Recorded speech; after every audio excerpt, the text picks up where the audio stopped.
everyone, and welcome back to the Movie Corner. I am Matthew, here with my dad, and we're going to talk about a couple other movies today. But first, before I do that, make sure you hit the subscribe button, hit the notification bells for when new videos go up.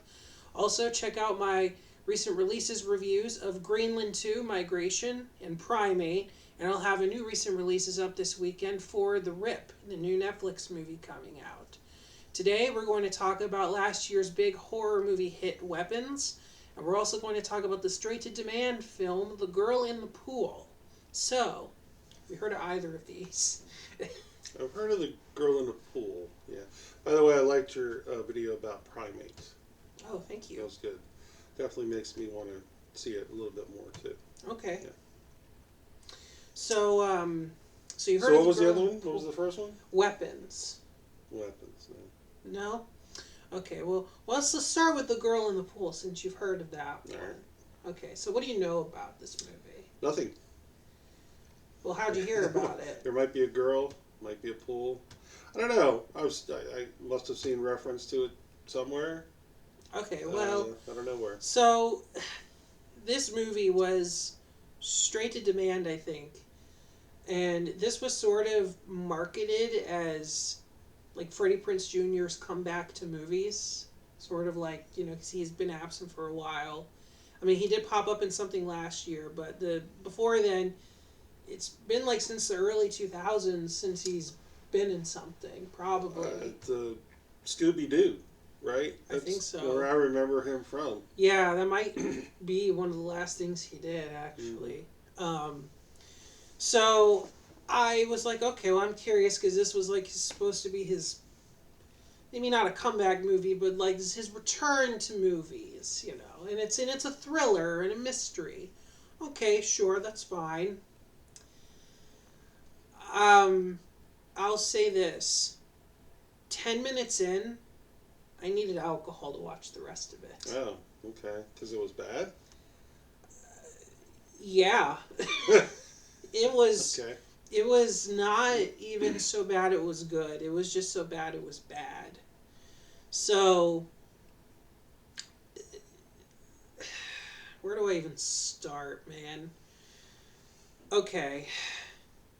Maybe I should start with the plot.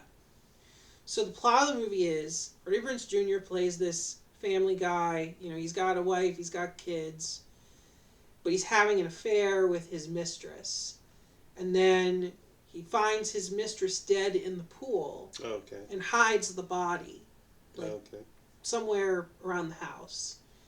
Unbeknownst to him, his wife has decided, it's his birthday too, by the way. Okay.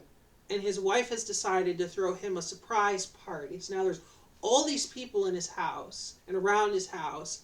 And he's trying to keep calm. He's trying to keep his composure until he can figure out what happened to her. And trying to hide the affair from his wife and his kids and all this stuff. Now, on paper, that doesn't sound so bad. Maybe kind of like something like Rope, where there's a dead body and, there's a party and you're waiting for the axe to fall. Something like that. Rope is way better than this. But this is a movie where... I don't think Rope was straight to video either. Well, no, but by the way, it wasn't. No, Rope is a great movie, by the way. It's very underrated. So, the main problem with this movie is two things. One is the writing is bad. The way people talk in this is not natural at all. And then the second thing is, Freddie Prinze Jr. is playing the most obvious guy trying to hide something you possibly could. Mm-hmm. He's frantic through most of the movie, and he's trying to keep his composure, trying to keep his cool, and it's no one can see that he's hiding something. And so he's only hiding her because he knows that she is his mistress and she's dead. Yes. He's not hiding her because he killed her. No, he's not. Does his wife know who this woman is? No. Does anyone know who this woman is? No. Then why doesn't he just say, "Hey, there's a dead woman in our pool. I don't know who she is. I don't know how she got there. Let's call the police." That's a terrific... End of movie. Yeah. That honestly would have made it easier than what he did, because he hides her like in this outside bin that's made of plastic, and then like people are like sitting on it and hanging around it, and he's like, "Get away from it, get away from it," you know, and then they're like, "Why?" He's like, "Oh, there's mold in there, like I found mold in there," and it's just like, oh my lord. And then you have his wife, who is Monica Potter from... No, you don't know who she is. Okay. She was in Along Came a Spider with Morgan Freeman. She was in some stuff too, like back in the day. Okay. So she's his wife, and then Kevin Pollak plays Monica Potter's dad, and he is just like the biggest grump, a-hole father-in-law. Like every time he talks to Freddie Prinze Jr., he's like trying to knock him down, like, "Oh, I know you're hiding something, man," or, "Oh, you're talking to your mistress, haha." You know, he's just like that through the whole movie. Okay. You know, even though supposedly no one knows that this woman is dead and is being hidden around the house. And also, like I said, no one would see this guy and think that there wasn't something horribly wrong going on. Right. You know what I mean? Like, and it's just like, oh my god. So do we? So the whole idea is just, will he get away with hiding her? Is that the only? He's trying to also figure out who killed her, and he's not sure. Like, he has no evidence. Like, he has like there's like it constantly flashes back to like when they're in the pool together, hanging out, making out, and all that stuff, and then it cuts to when she's dead, but we still don't know like who did it or like how. And then when it eventually does get to who and why, it's so ridiculous. Okay. I won't spoil it, but it's beyond stupid. Doesn't sound like you can spoil this one. It's beyond... Well, you want me just to tell you? No, I'm just saying, it sounds, how can you spoil something that's It's just I'm glad that this movie was only 90 minutes, because that 90 minutes felt like an eternity. And like... So did the ending make sense, at least? I mean, was all his anxiety at trying to hide her, was it worth it? I mean... there was a part of me that the direction it seemed like it was going to go at the end, I was like, we're really doing this.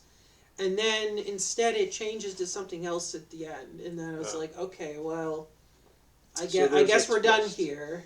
There's sort of a twist at the end then. There's a twist, but like I said, the twist of like who was responsible is so stupid. Yeah. It's just, I can't think of another word. It's stupid. It's stupid. I hated this movie. It's Shyamalanic, is it? No, honestly, Shyamalan would have thrown the script in the trash. I'd be shocked if Shyamalan... And you know what was sad, too, is like, Freddie Prinze Jr., like, executive produced this. Like, he wanted to make this movie.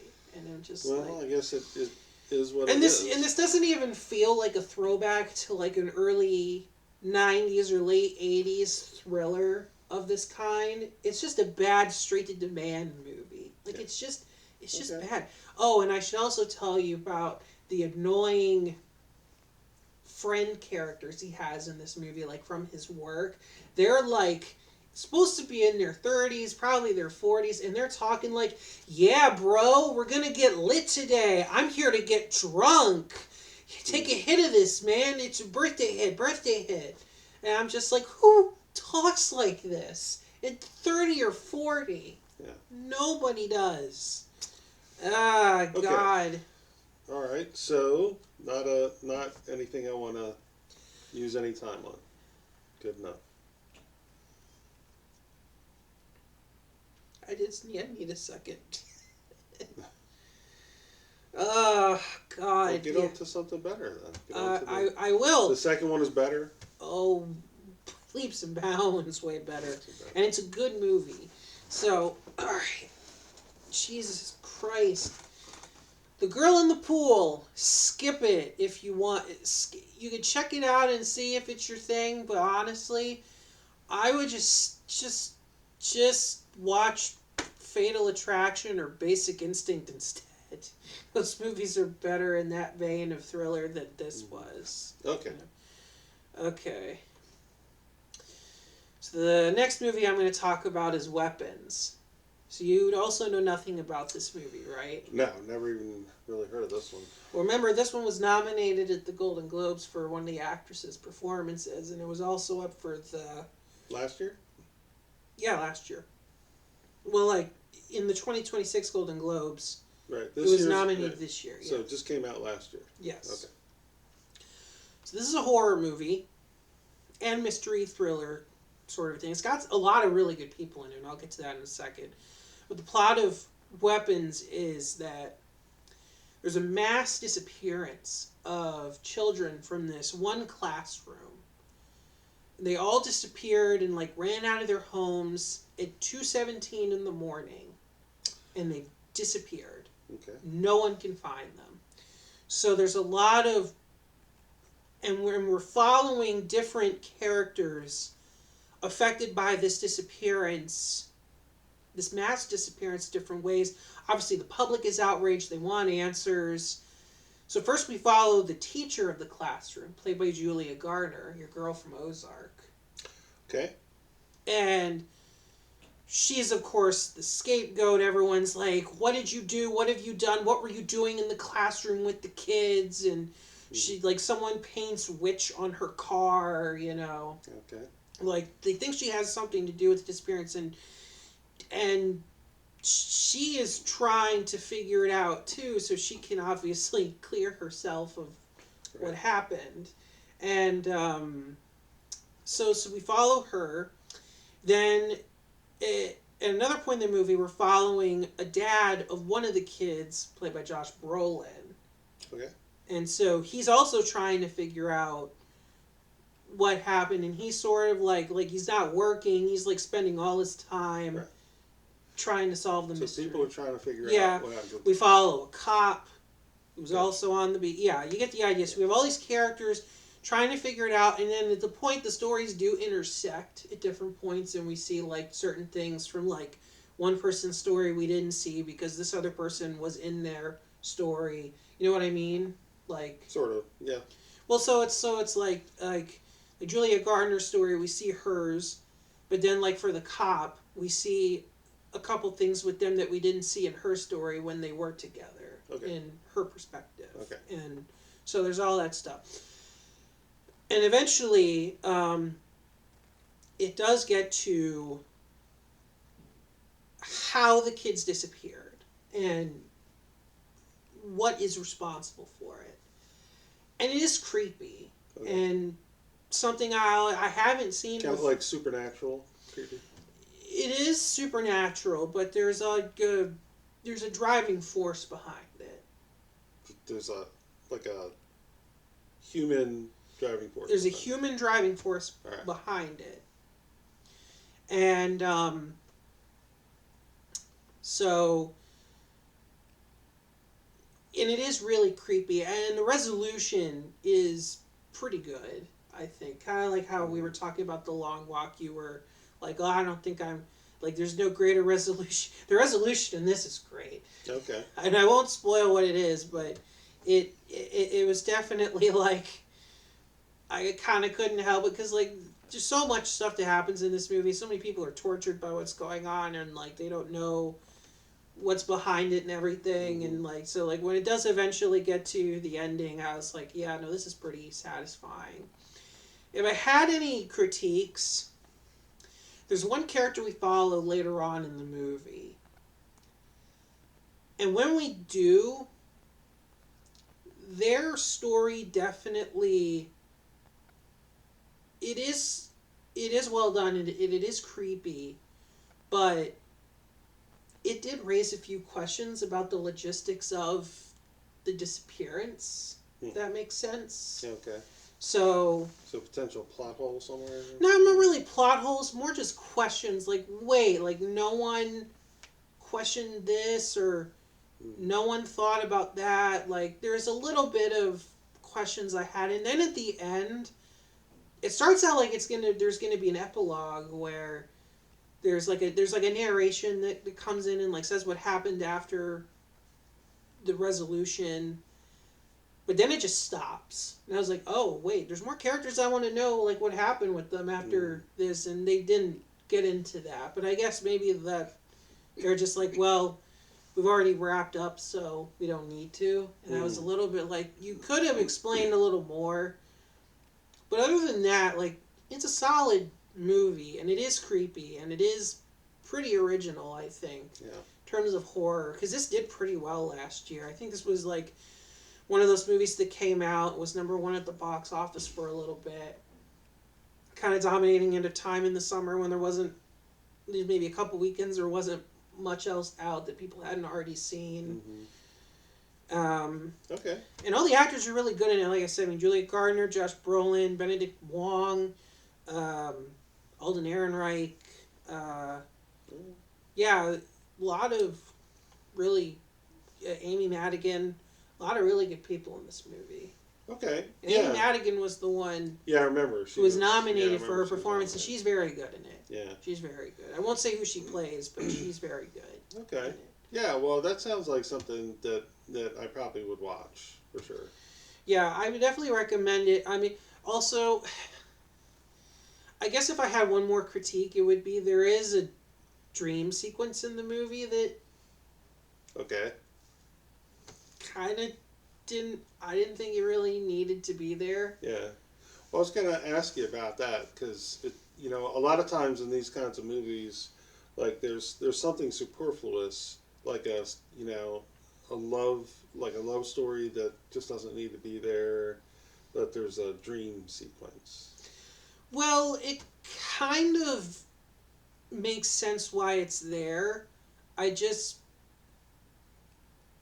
But there was a couple things in it where I was like, okay, why is that a part of it? And like, is that needed? Like, there's a little bit of that I had, but like, it wasn't bad. It wasn't like overly long and taking away from the narrative or anything like that. Like in a musical where like they just do it for like 15 minutes and it just takes forever. It's not like that. Right. Okay. I highly recommend Weapons. Okay. Yeah. I really do. That one, then. Skip the. You didn't see that? Did you see that in the theater? No, I did not. I thought about going to see it at the time, but I think I just didn't know enough about it, and I just. But it was free on TV, so I watched it that way, and I highly recommend it. And it's kind of a shame that it just. It's just one of those things that kind of came in and then left, and it's like, this is a good movie people should see. I mean, Yeah. It's like with horror movies, it's like for every like 10 to get made, like 6 are meh, and like 3 are bad, and 1 is great. Yeah. It's like. Well, and that's fine, and I don't like movies where I don't know, like I can't really figure out what's going on. I can't figure out what the point of it all is. It does come full circle and explain it, so good. it doesn't leave you with questions, and then when it does get to the reveal of the driving force behind what's going on, it is creepy and different and something that but at least it's explained, right? At least it's and I can decide whether I like it or not. But at least I know what's going on, right? So I really despise movies where I have to interpret what's going on. No, it's not like that. It shows you. Yeah, okay, good. I mean, it doesn't always explain the logistics of parts of it, but like it shows you what it is. I appreciate that. Like, I just want to I don't want to have to think all that much when I go to a movie. Like, you can make me think a little bit, but I don't want to have to figure out the plot. You tell me what the plot is. Tell me what's going on, and then I'll decide if I like it or not. Okay. So it sounds like this one fits that bill. This one does fit that bill. Excellent. Yes, and it was definitely this double feature. Definitely ended on a better note than The Girl in the Pool. Skip that movie once again. Good. All right. Well, thank you all for watching, and I'll see you in the next one. Take care.